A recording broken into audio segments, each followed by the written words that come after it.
Who is in here loves food? I mean, who doesn't? Me personally, I'm in love with food, like since forever. And my weakness is specifically burgers. Like you can convince me anything to do if you just give me burgers. That's how easy it is and that's how weak I am for it.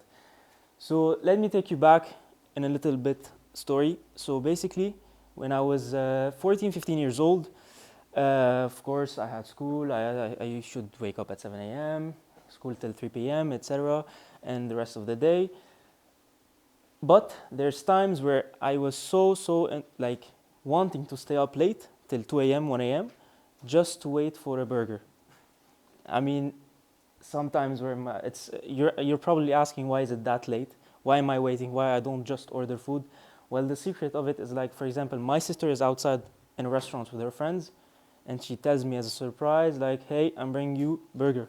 And I'm like, oh, of course, I'm gonna wait. Like, I'm not gonna be like going to sleep. So imagine I used to eat at 2 a.m. I used to sleep at 3 a.m.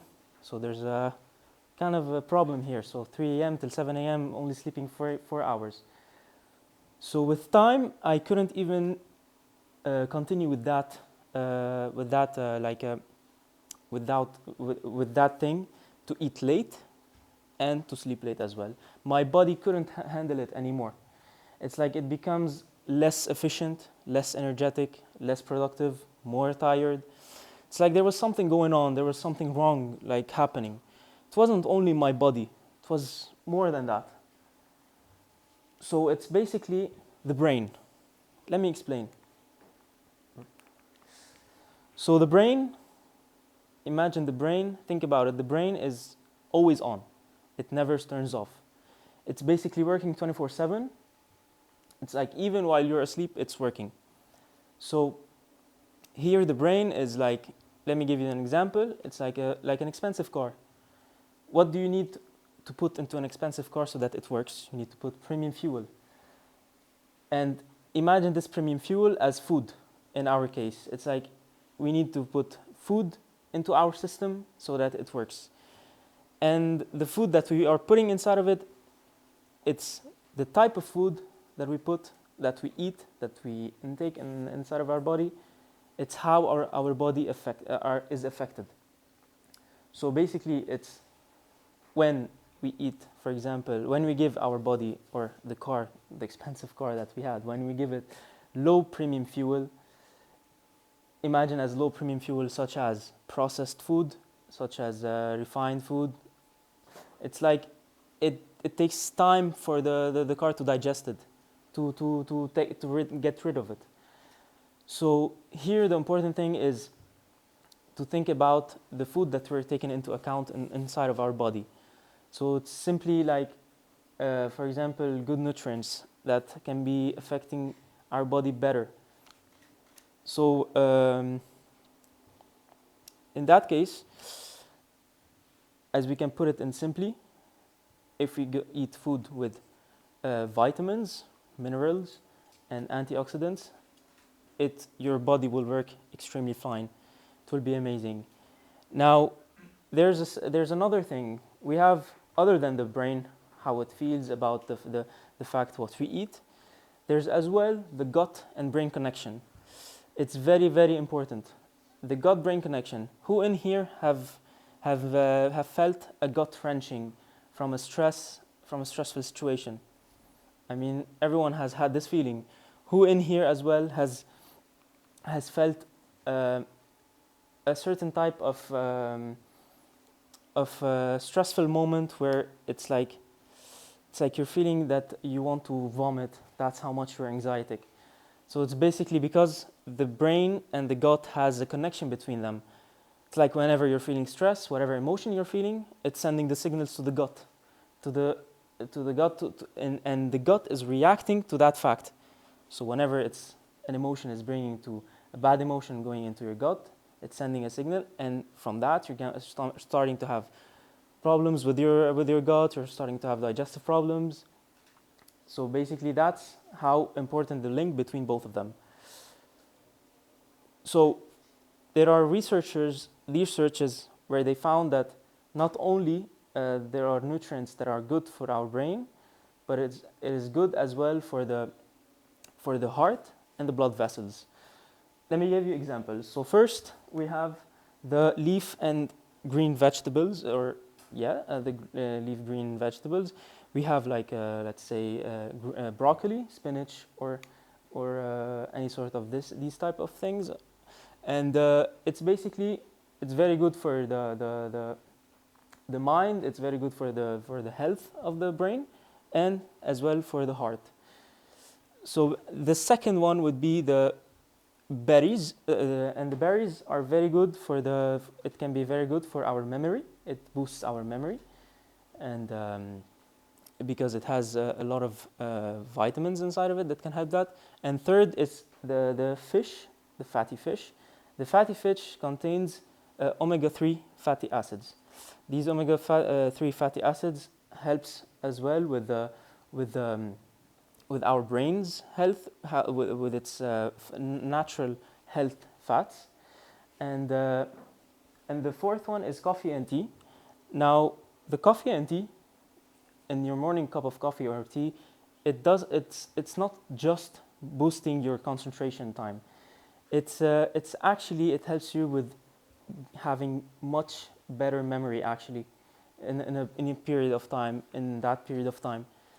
So the fifth and final thing is the walnut. The walnut is known for, alone this nut is one of the best nuts that are very good as well for the memory and for the brain health. So let's talk now about the food innovation. So basically, we all saw how the food that we eat, affects the brain, the gut, and our body, how it works. So here is where the innovation in food should come into place. For example, we are seeing in these days that there are such a growth in population, and that alone should indicate that we need more food. We need to produce more food. And the issue here is, while we produce more food, we need to produce high quality food. So this high quality food is very hard to obtain, seeing the fact that all the problems that we already have in the food industry. So here, the food that is very known, the food innovation that is getting very known these days, is plant-based meat alternatives. So I guess everyone already heard of it. I guess maybe some of you are having enough of it. They don't want to hear about it anymore. But I'm going to actually talk to you about it in a different way that anyone has perceived it or talked to you about it. I'm going to try to make it easier for you. I'm going to try to make it better for you to understand. And at the end, I'm going to give you a solution as well, if you are insisting that you want to eat meat. So basically, cows, chicken, and pigs are very hard are horribly bad into turning crops into meat. I'm going to explain to you more. The crops that we feed them, that at the end of the day we're turning them it turns into a meat. For example, the chicken, it needs 9 calories. We need 9 calories for the chicken to give it to the chicken, for it to give us only 1 calorie of its flesh, meat. And basically, this is the chicken. The chicken is the most efficient. So imagine all of the others. All of the others will be much more, giving it calories. So I'm going to give you more as an example to make it more basic and simple for everyone. So imagine it needs 9 times more as land. It needs 9 times more as water. It needs 9 times more as pesticides and herbicides. So here we can see clearly how it needs much more crops, that we need to grow much more crops for us to have meat, to eat that meat. So basically, with that meat that we're getting, that long journey of having this meat, that how we are feeding them, imagine it's like as well that imagine as well that the food industry, we are getting more expensive grains, more expensive legumes. It's getting more expensive because it's not only being fed to us, it's mostly, importantly, it's being fed to the animals because they need more calories intake so that we can have the meat. So it's getting more pricey. So that's why we're having 800 million people in the world that are malnutritioned, that are malnourished. And that's basically, they are not being able to get high quality protein. So basically, when after this analogy that has been made, we have to take into account, we have to find a solution. We have to find a solution. Okay, we have this problem. How can we find a solution? Do you guys know any solution that maybe can figure this out? Like some of you might say plant-based, but there's, as we know, in the whole world, we have been having people shouting, "Stop eating meat, go vegan." Do you think that's a good idea to do in the world to make it less, to make the people eat less meat? Of course not. I mean, it's been 50 years where we've tried a lot to do that, and it never happened. Even though researchers says that we need to make to produce 90% less meat, and imagine right now in this world, it's becoming, we're producing 50% to 100% more meat in the next, like, till 2050. So imagine how big the problem is here. So with this problem, there's two key options. First is plant-based meat alternatives, as I talked about. Now, the plant-based meat alternatives, okay, the meat, what does it have? What does it contain? Aminos, lipids, minerals, and water. And basically, that's it. That's what meat is. Plant have the same thing. They have these four. The plant can have also minerals, also lipids, also aminos, and also water. That's the same thing. So we have to find a way to obtain or to make the plants taste and have the same texture as the meat. Because, of course, we know that the people want the same taste of the meat, they want the same texture. So for us to be able to provide that, we need to make it like that for the plants. Now, the problem is if someone is insisting we want meat, like we don't want any plants, we don't want to go vegan, etc. Like they're insisting they want meat. There's another solution. The second key option. The second key option is basically cultivate meat. What is cultivate meat? Now, cultivate meat is, so basically, we need to, the chicken, it needs 6 weeks to grow, to slaughter, so that we are able to kill it and to eat it, and to have meat out of it. The pigs need 6 months, and all of the other mammals need much more than that to be able to grow. So the cultivate meat here, it only needs where we can get the cells in a cultivate way. It needs only 6 days to make it. And we don't need no live animals to do that. We don't need any live animals to do that. We just need to give the same cells as the animal to the cultivate meat. So here, with this second option that I'm giving to you, that's basically the option that where the people doesn't want to eat meat. That's the solution for them. And the only problem here is that we have to think that there's only 1% of the plant-based meat alternatives in the whole world, in the global market of the meat. Now, there's 0% cultivated meat in the world. There's none. Yet this is the best solution for people who wants to eat meat, who is insisting to eat meat. So what we need to do here is the government as well should be investing in this to make it more available for the people.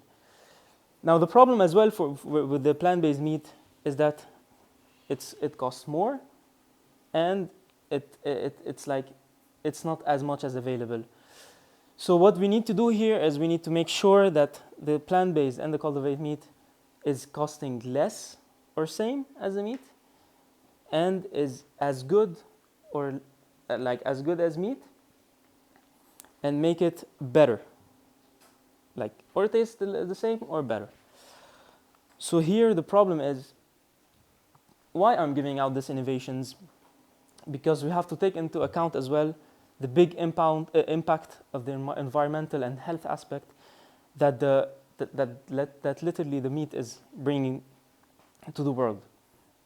And so basically we are seeing that we have these three that are really important in the health aspect of the world. We have the malnutrition, the global malnutrition, the climate change, and the global health. So these three are crucial for us to work on these three, and we need the full investment from the government for us to be able to do that, because these are one of the most important things in the world to be worked on this moment and in these moments. So what we can retain from everything I told you, there are three things. First, I talked to you first about how the brain is affected with the gut and is affected with the food that we take into our body.